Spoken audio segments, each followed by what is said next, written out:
তো hello everyone, কেমন আছো তোমরা সবাই? আশা করি সবাই ভালো আছো আর আমরাও ভালোই আছি।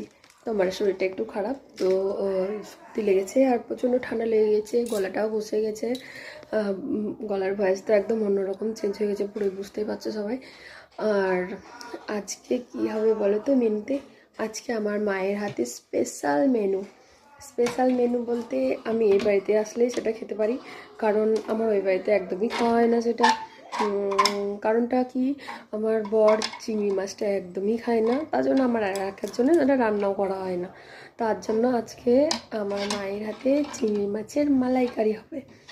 তার জন্য মায়ের হাতে চিংড়ি মাছের মালাইকারি, আর তার সাথে আরও কিছু থাকবে। তো চলো সেটা তোমাদের সাথে শেয়ার করি। আর আমার মায়ের হাতে চিংড়ি মাছের মালাইকারিটা সত্যিই খুব সুন্দর হয়, অসাধারণ খেতে, কিন্তু খুবই ভালো লাগে। আমার প্রতিবারই যখনই খাই তখনই খুবই ভালো লাগে।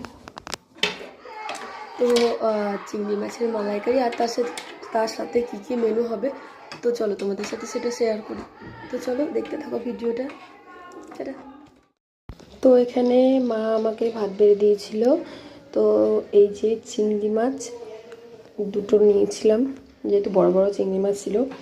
তো এই চিংড়ি মাছের মালাইকারি আর ডিমের ঝোল হয়েছিল সাথে, আর শাক ভাজা হয়েছিল, বাস্তকি শাক না কি বলে ওটা।